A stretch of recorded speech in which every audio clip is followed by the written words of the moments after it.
Hello, Steve. Thank you so much for taking some time out of your holiday here in France to speak to me and to answer a few questions about your writing career.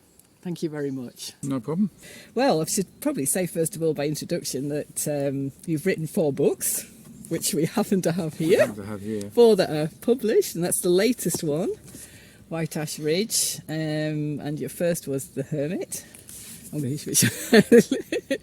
and Prisoner, and then Red Dirt Road as well. So that's lovely.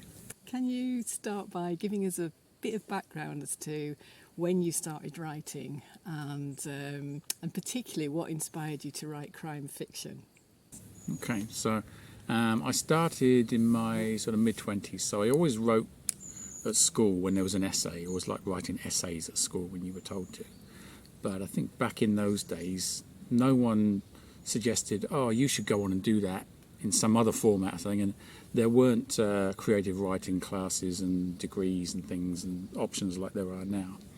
So when I left school, I didn't do anything for about a decade.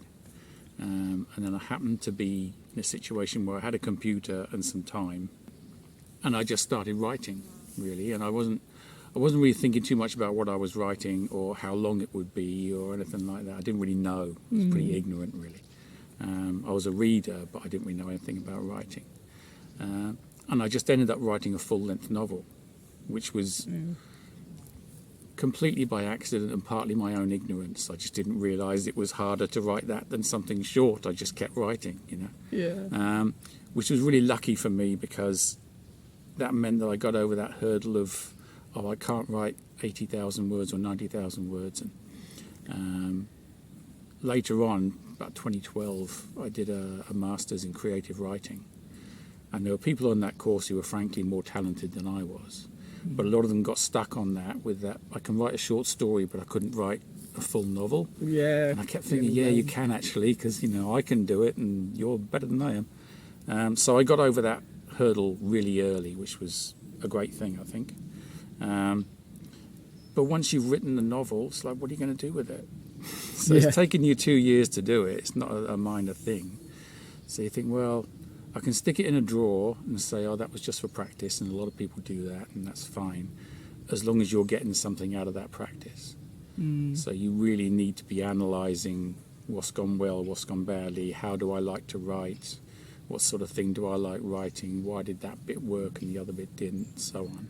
It's fine to do that with practice, but there has to come a point where it's got to go somewhere, and the only logical place for it to go is to agents and publishers. And quite early on I started sending it out to publishers because I didn't really know what else to do with it.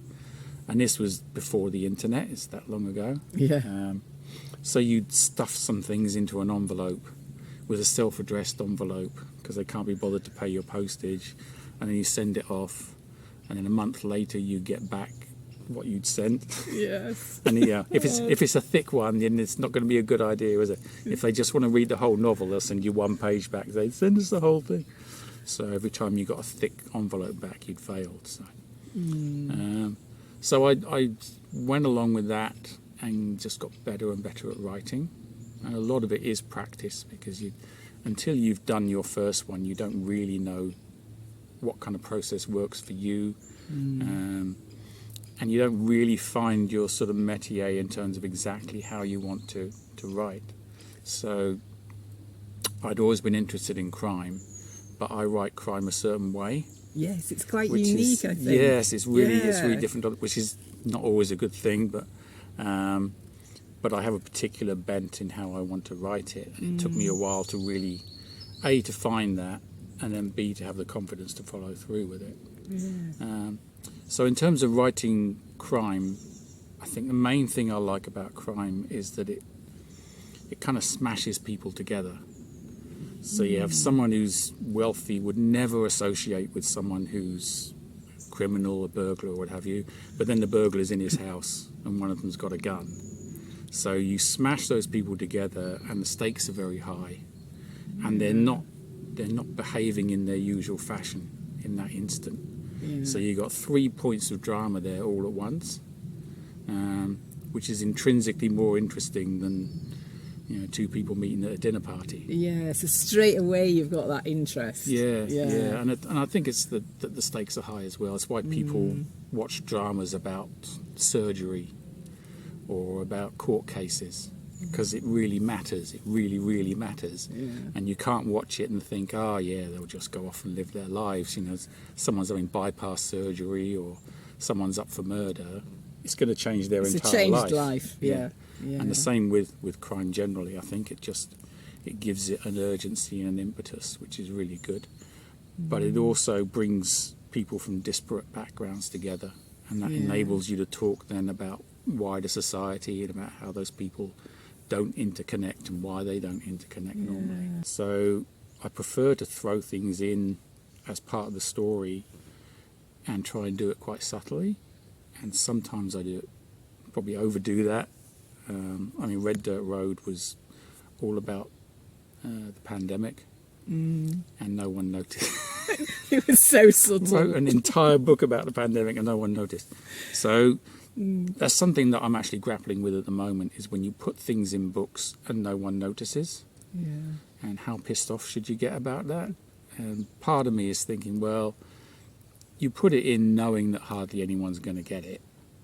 But all the same, you quite like it if one or two people just put in the Amazon review, oh, what I especially like.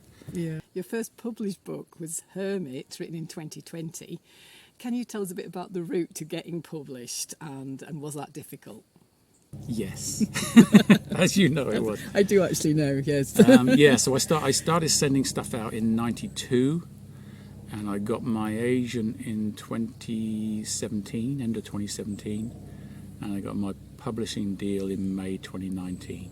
So that's 25, 27 years. So yes, that was 8 books and over 800 rejections of those 8 books. So it was a very long journey, and if I was advising people, I'd probably say you probably don't have to take quite that long.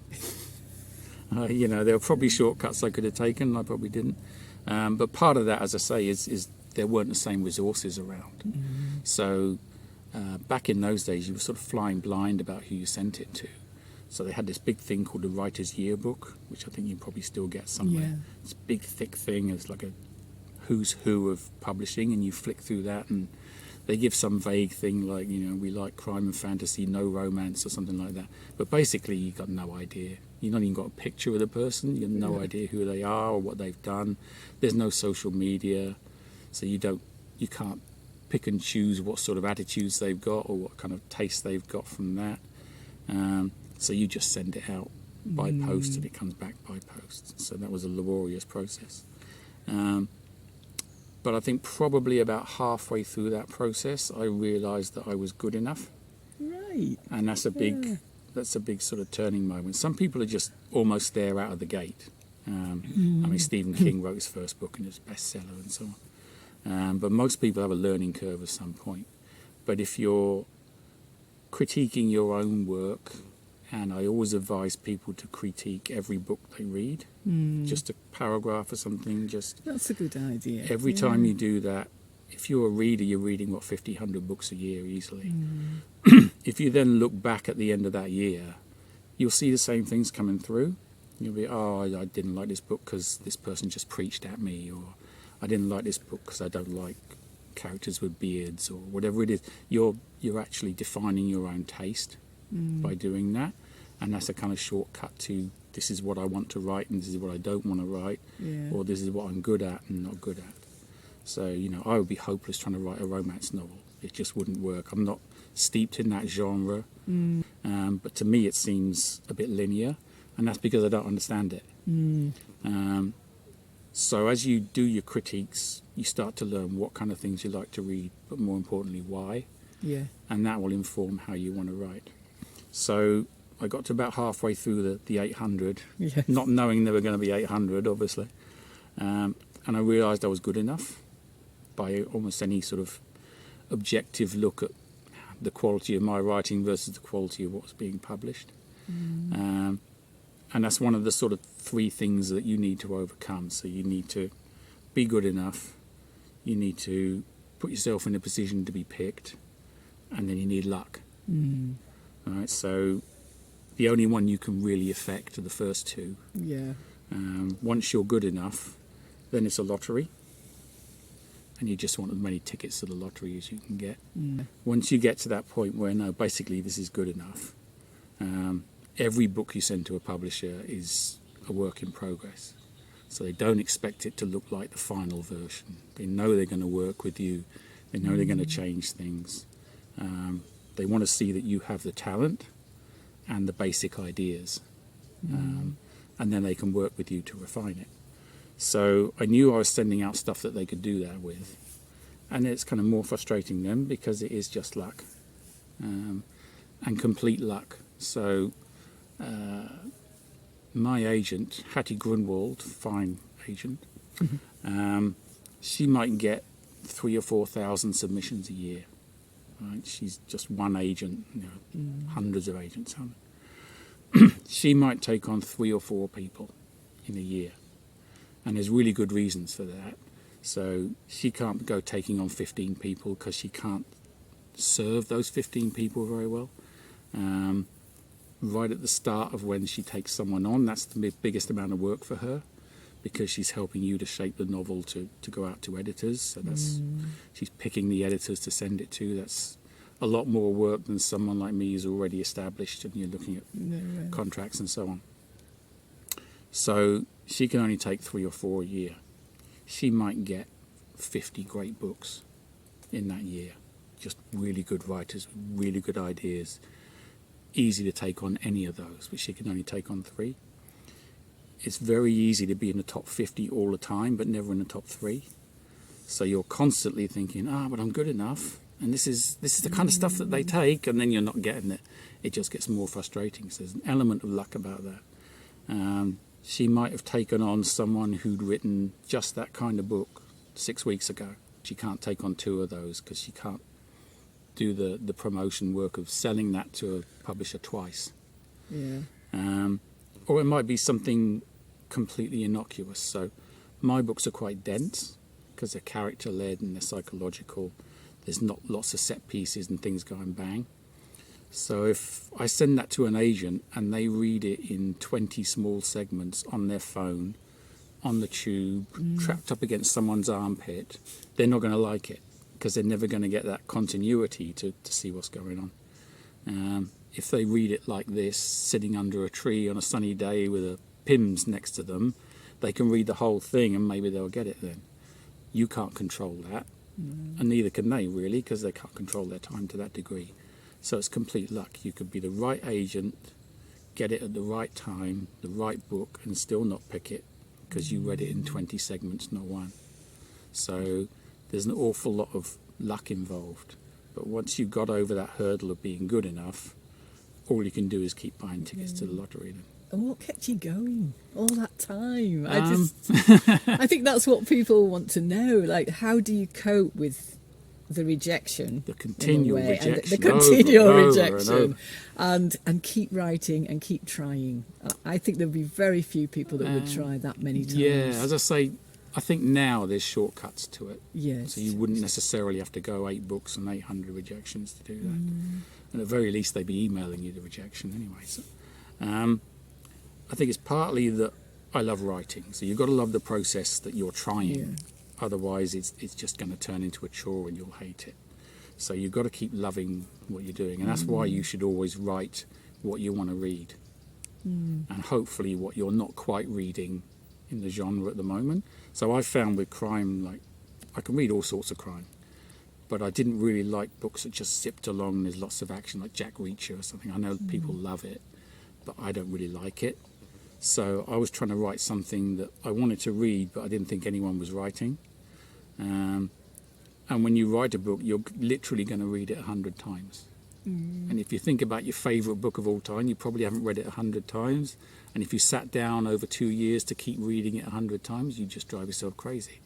But that's what you've got to do with your own book. So you better like what you're reading, otherwise you're going to go crackers. So part of it is loving the process and enjoying what you're creating intrinsically. Some of it is just being stubborn.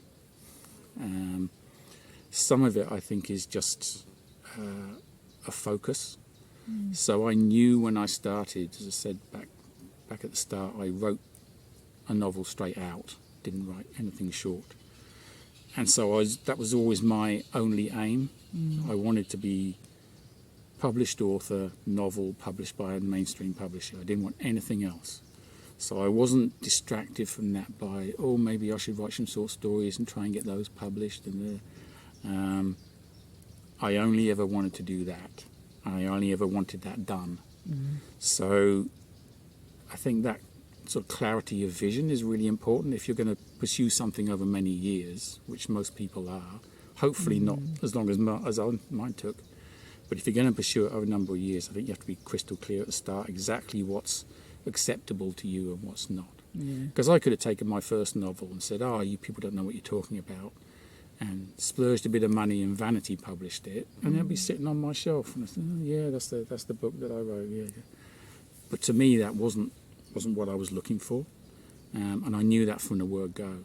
So I think that clarity of vision just helps you to keep focused on it. And as I say, I got to the stage where I knew I was good enough, and it would just be annoying if I stopped then, wouldn't it? I could tell people till the cows came home, I was good enough. But most people don't think that way. I think that's one of the reasons that people stop. So they maybe produce 2 or 3 books and they send them out to publishers and agents, and it doesn't work. And I think a lot of the people around them either think or say out loud because it wasn't good enough. And that's not true. As we've said, you can be in the top 50 for every agent you send to because you've written a cracking book and you're very talented and get nowhere. But I think most people outside the industry and not involved in writing, they just have this kind of incredibly rational view that because it's a business, they'll just take whatever's good enough. If you're good enough, you're bound to get published. Well, you're not. No, because So I think a lot of people give up because they do 2 or 3 books, and then people in their family or their friends are implying to them that, you're probably not good enough, are you? And it's not necessarily true. It might be true, but it's not necessarily true. So it's really having that strong belief, enjoying what you're doing, and then having that strong belief in yourself and your work, and just keep trying. I mean, you don't want to bang your head against a brick wall. No. And I think if I'd reached 1,000, I might it might have been that might have been God's way of saying do something else. But I think you have to do your best to understand the industry that you're in and how it works, because it's a bit of a one-off industry, and the more you can learn about how that process works for the other people in the industry, the agents and the publishers, that can only help you. But as I say, having a good critique of your own writing, at some point you'll realise that, yes, I'm good enough now, and now it's just a lottery. Crime fiction often involves very complex plots. How do you keep track of it all and make sure that it all comes together at the end? How do you do the process? I like to say I'm a genius, and I just, The thing most people don't realise or don't fully take in is that you're reading the last version of this. Yes. Right, so when I write the first version, it'll be all over the place. And it'll also be really linear. So the crime is committed, the cops come along, they investigate, they solve it. It'll be really straightforward. It'll be like an arrow from A to B. And if you read that, you'd be bored sick. And once you've got that basic, that's the trunk of your tree, then you can start putting branches on. And that's when people start thinking it's really clever, because you've got all these subplots weaving in and out. But you're actually just adding them each time and making it more complicated. You already know where you're going. So I know before I start the book who's killed and why. I have to know that, because that's not only is that important for the process of solving the crime, but it's also, that's where the themes of my book come from. So I couldn't have written Prisoner unless I knew who killed and why. So once you've got that main trunk of your tree, you can take branches off here, there and everywhere. It's actually more problematic to have the discipline to bring them back in again, and not just have them another story. Disappear off, or just be a 200-page red herring, and then people just get fed up. I read 200 pages and they weren't even the killer,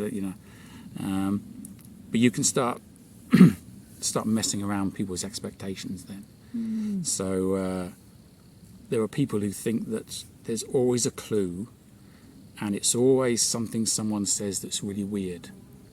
So they'll be saying, oh yes, I came down from London for the country for a weekend, and Freddie always beats me at tennis because he's left-handed, you know. Right? You think, oh, left-handed. Oh, I wonder if the killer's left-handed. So once you know that readers are looking for that, you can put those things in all over the place. And they'll just think, oh, I've been really clever. I spotted that because no one else will spot that. But it's actually just leading them up a blind alley. So you can play around with readers' expectations to some extent. That's quite nice because you're treating them as intelligent co-conspirators in that there. And you're respecting the tropes of the genre as well. So I think people appreciate that. But it's not that difficult because you're always doing it retrospectively. You start off knowing who the killer is, and then you work backwards. Right. And then it's a question of how do you get your detective to get to that point without it seeming contrived. Yeah. And that's probably the most difficult bit of the plotting, is that you already know where Dana should be going, but she doesn't. Yeah. So how do you get that information to her without it appearing like, oh, well, you just shoehorned it in. When you're writing, do you plan everything out in advance, or do you write spontaneously? Do you have a writing routine? It'd be good to hear a bit about what your day is like and how you write, how you organise yourself. What sort of See, I'm really lazy, you know, I'm really lazy, don't you? I try and go for quality rather than quantity, so I keep reading interviews with writers and they say, oh, I'm at my desk at 9 and until the children come home, I'm at my desk and it wrenches from my very soul and I do 7 hours every day, and I can't do that.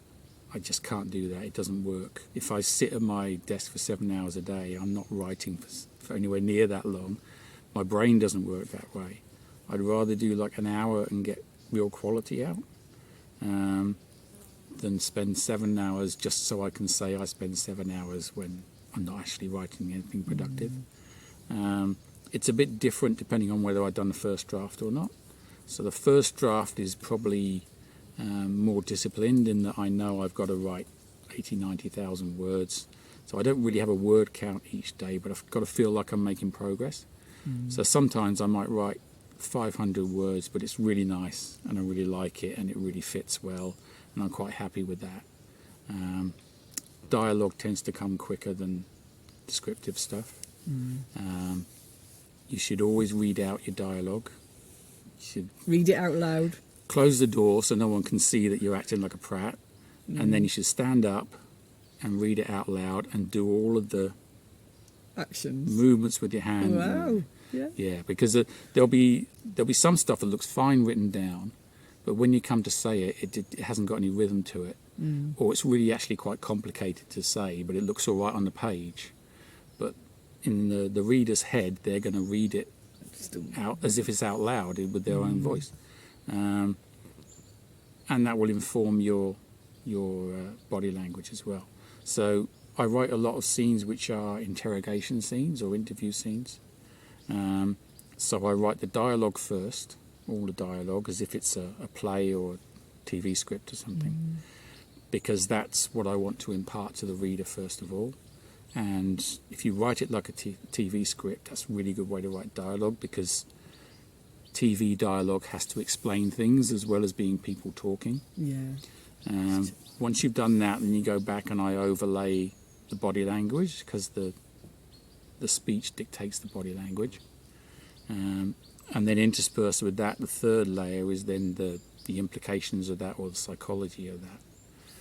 So once you've built up those three layers, it should fit together. A lot of people have asked if your main character, Dana Russo, is based on anyone that you know. Like me. It's fine if you don't want to answer that question. But no, not really. I actually, when I first started writing Hermit, didn't really have in mind a detective at all.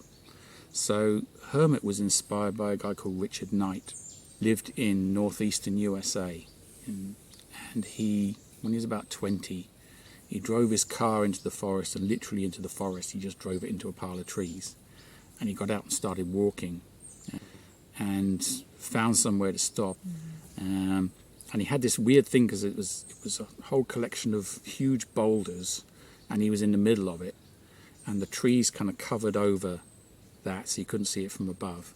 And it was very, very dense forest, although it was cold temperatures. It was very thick forest. And he lived there for 25 years. And in all that time, he spoke one word to one human. Wow. I thought, wow, that's... So it was really interesting to me how he survived. And I took some of that for Hermit. Things like he would move around at night. That's when he'd do stuff. And he'd sleep during the day, because it's colder at night and you're more vulnerable. So if you're sleeping at night and it's that cold, you just won't wake up. But I was also really interested in what happens when that person has to come back to the world. It's like, what does he know? What does he not know? Is he completely out of touch? Richard Knight wasn't, because he kept stealing car batteries. So he had a TV. Amazing. So he was, totally up with the world. He just wasn't interested in the world, But how does someone come back when they haven't said a word for 25 years? How do they cope with the speed of interaction, the speed of thought, just to have a conversation and so on? So that was the initial interest in Hermit. And then I thought, well, I've got to have a foil for that. I can't just have this guy come back and wander around. There's got to be someone who sits down with him and does a lot of detailed discussion with him. And in Richard Knight's case, it was one journalist that he decided to trust, and he wrote a really good book on it. But I wanted a foil for this guy, Nathan Whitler, and that meant it had to be an introvert, because he's not going to respond to some extrovert bouncing in and so on. And it had to be someone with their own secrets, because there had to be a tit-for-tat, give and take. I'll open up if you open up, and it had to be a very gradual process. And that appealed to me because I wanted to write about introversion in an extrovert world, particularly a work world. I think the world's set up for extroversion, and that's considered the norm. And people who don't fit into that, it's like, oh, well, you're not really playing along. You're not, why aren't you networking? And you do when you go to interviews, don't you? People say, oh, give me an example where you've networked. And if you're an introvert, you're thinking, I don't need to. Like, I know my job. I'll ring anyone I need to ring, but I actually know what I'm doing. I don't need to have a random contact of 300 people just to prove to you that I can network. So I feel like the world's set up for extroversion, and I'm interested in how an introvert navigates that. And we actually had the opposite in COVID, didn't we? Because people had to work from home. So all these extroverts who are used to bumping into people and having corridor conversations and enjoying chit-chat and everything, they're sitting on their own at home with a pair of headphones on. So they had a little taste of what it's like to be an introvert in an extrovert world themselves. Yeah, the opposite. So Dana sort of grew organically out of that. And then you start adding layers about her personal life, and I wanted her to have this particular backstory, which I started in Hermit, and then lots of people didn't like that I didn't tell all of it, because they didn't know there's going to be other books, I guess. So it's gradually spilling out over other books. And if you're writing a series, I think you can't be giving all the goods away on your main character in the first book, but say people didn't know there was going to be a series at that point. So she kind of grew organically. So there's little bits of her that are like me, but I really wanted how she is to have developed out of how she was, because she has such a particular childhood. So the reason that she likes really plain, simple food like a child is because of what food resonated with her when she was a child, and how her mother was and so on. So all of the things that she is come from what she was. And so in that sense, it's not that difficult to write, because once you start writing her backstory, her front story just has to reflect that in some way. So yeah, she's not based on any particular individual, but you steal little bits from people over time. Yeah. Which of your books or characters are you most proud of, and why? Obviously, I'm immensely proud of all of them. Yes.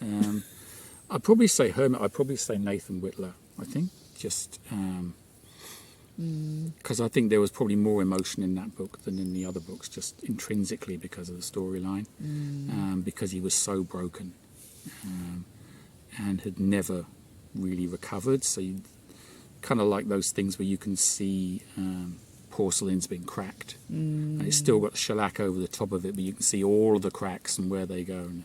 And he was just completely raw, and I think that was quite difficult to write. But I think that actually worked with the reader. Yeah. Because it, not quite a sort of puppy with both the legs broken, but not far off. You did feel that emotion and connection. Yeah, and I think that really felt for him. That kind of tied in really well with Dana and what she was going through on that particular day as well. So you got to write 2 damaged characters at once, which is a bit of a writer's dream, really. Yeah. Is getting published as good as you thought it would be? Ooh, yes and no. It is, because it's my life's ambition. So whenever there's something that annoys me about it, I think, well, I achieved my life's ambition, and I still am.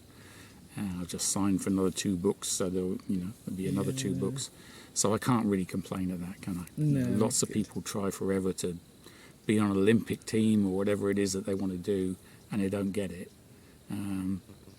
It doesn't pay really well unless you sell huge numbers of books, which I don't. And there's frustrations with the process of it, because so much of it is out of your hands. So once you hand it over to the publisher can do so much. But if journalists don't want to review it, then readers don't get to know about it. And there's so many people in the loop who are nothing to do with you and you have no control over. So some of the process is frustrating just because it's completely out of your hands. And for me, it's on the other side of the world as well, because my publisher's in the UK and I live in Australia. But for the most part, I get to do what I love, and it's what I always wanted to do, and I get some money for it, and it's my life's ambition. So you can't feel too bad about that. It's pretty good. Yeah. Would you like to say a little bit about any books that are coming up? You just mentioned a minute ago that you've got a couple more. Yeah, so the next one is not a Dana book. So there are 2 characters in White Ash Ridge who crop up in the next book. So the next book is set in the city that's 4 hours from Carlton, where all the other books have been set. I think I know what it's called, but I don't want to say in case they change the name at the last minute.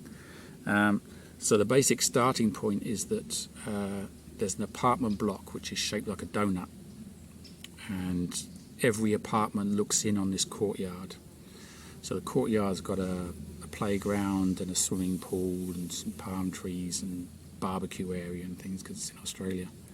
And at 3 a.m, a woman is stabbed in the middle of the courtyard, and these 2 detectives are sent along to it. So one is Bluey from White Ash Ridge, and one is a young guy who's basically just far too rigid in his thinking to be a police officer, really. So he has a very rigid moral code, and as soon as someone bumps up against that, he's just off and running. So they're sent to this murder, and their boss says, like, this is really easy because there's 5 eyewitnesses. Like, how hard can it be? There were 5 eyewitnesses, and it all took place in this courtyard, right? You can't get this wrong. And then they get to the courtyard, and there's a dead body, and they interview these 5 witnesses, and it doesn't go to plan at all. There are reasons why various people have not seen various things, haven't seen the same thing.